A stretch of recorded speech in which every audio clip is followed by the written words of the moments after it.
Après cette partie, nous allons passer à l'insertion des images. Ok, je vous montre comment faire pour insérer une image au niveau de vos pages web. Mais entrée, on fait la même chose. Par exemple, on va créer un As2 par exemple, notre As2. Mais insertion des images. Ok. Maintenant, pour insérer des images, on va utiliser la balise IMG. Par exemple, IMG comme ça. Voilà. Maintenant, nous allons utiliser la balise IMG. Ça commence par un chevron ouvert par exemple, IMG et SRC à l'intérieur égale guillemets et Alt égale guillemets et fermeture par exemple du chevron. Maintenant, pour cette balise-là, il faut bien distinguer, nous n'avons pas la balise d'ouverture et la balise de fermeture. Comme par exemple, on met, par exemple, je mets par exemple un autre slash pour faire par exemple la fermeture de IMG. On ne fera pas, il n'y aura pas de fermeture de balise de IMG. Donc pour cette balise-là, c'est ce qu'on appelle par exemple, ce sont des balises impaires. Donc ici, c'est ce qu'on appelle les balises paires. Comme par exemple, vous avez balise d'ouverture et balise de fermeture. Ce qu'on appelle des balises paires. Maintenant, pour l'insertion des images, nous allons utiliser la balise IMG, mais cette fois-ci, ne sera pas paire. Ok, donc nous allons enlever ça. Et nous allons aller au niveau du dossier, là où nous voulons par exemple insérer notre image. Donc je vais aller ici. Voilà, le coup est là. Donc, nous allons insérer ici notre image. Pour le faire, donc pour faire l'insertion de l'image, nous allons créer un dossier, un nouveau dossier qu'on va nommer comme par exemple IMG. IMG. Donc, ça dépend. Vous pouvez nommer le dossier comme bon vous semble. Voilà. Moi, je le nomme par exemple IMG. Et maintenant, c'est à l'intérieur de IMG que nous allons mettre par exemple, toutes les images que nous voulons utiliser dans la page. Donc, ok, je vais ouvrir et je mets, par exemple, nous allons utiliser cette image-là. Je vais glisser, déposer à l'intérieur.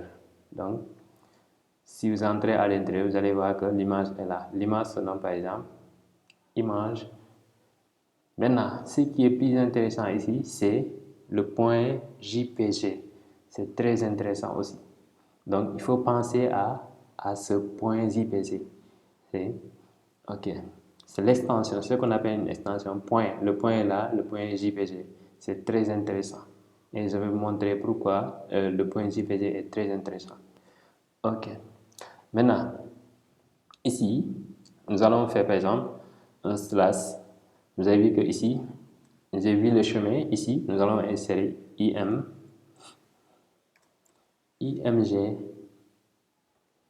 Ce IMG là, je vous le montre ici encore. C'est le IMG qui se trouve ici. Et c'est la même chose que IMG qui se trouve là. Donc à chaque fois, ici, le SRC, c'est ce qu'on appelle la source. Donc ici, vous allez énumérer par exemple la source, là où se trouve l'image. Parce que notre image se trouve à l'intérieur d'un dossier qui s'appelle IMG. Maintenant, une fois dans IMG, vous entrez. Si vous voulez, vous pouvez ne pas mettre le cela, vous mettez IMG seulement. Après, vous mettez par exemple un slash. Un slash. Après, vous donnez le nom de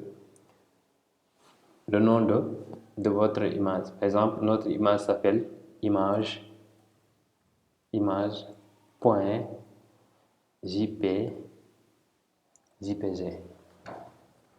Ok. Ici, vous avez vu que la source, notre image se trouve dans le dossier IMG. C'est ce dossier-là. Ce dossier-là. Donc, si vous mettez par exemple, si vous cliquez ici, vous allez voir que dans le dossier, nous avons une image. C'est la même chose qu'ici. Dans le dossier, nous avons une image. Ok.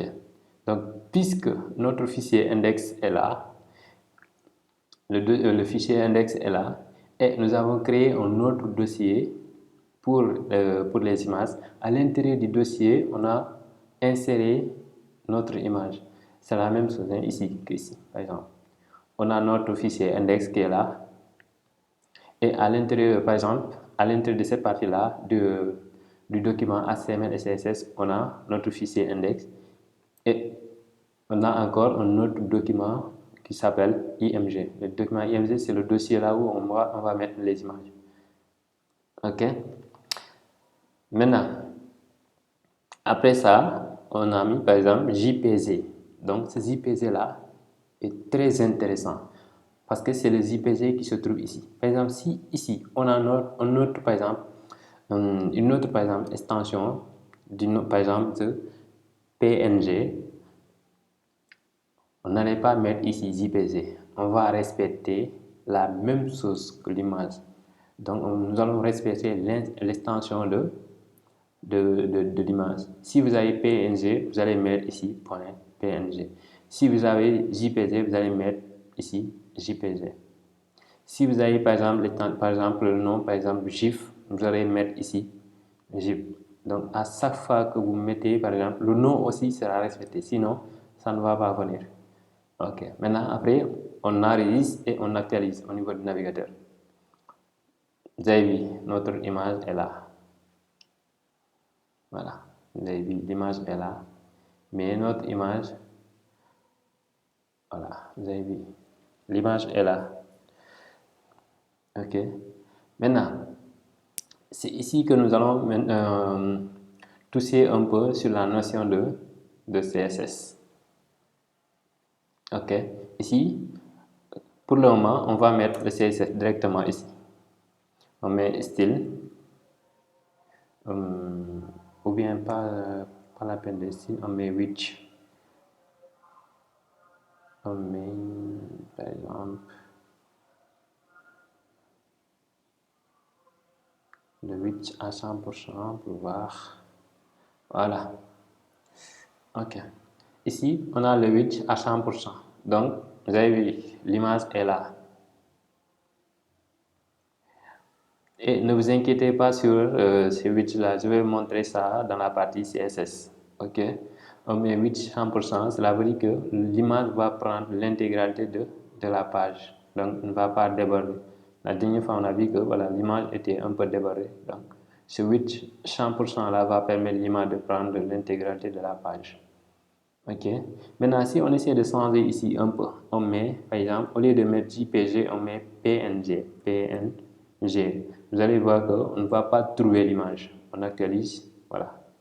On ne trouve pas notre image parce que vous n'avez pas respecté l'extension de cette image-là. Vous avez vu, on met CTRL-Z, on le prend et on actualise et ça vient. Et autre chose aussi, si vous ne respectez pas, par exemple, le nom de l'image, par exemple, je vais enlever le E seulement. Vous allez voir que ça ne va pas venir. Donc, puisqu'on n'a pas respecté le nom de l'image. Donc, pour les insertions, par exemple, pour insérer des images, à chaque fois, il faut penser à ça.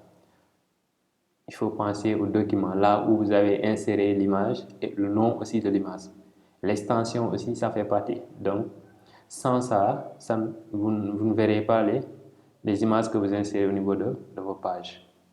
Et c'était ça l'objet de cette vidéo. Je vous dis merci et à la prochaine. Ok. Merci beaucoup.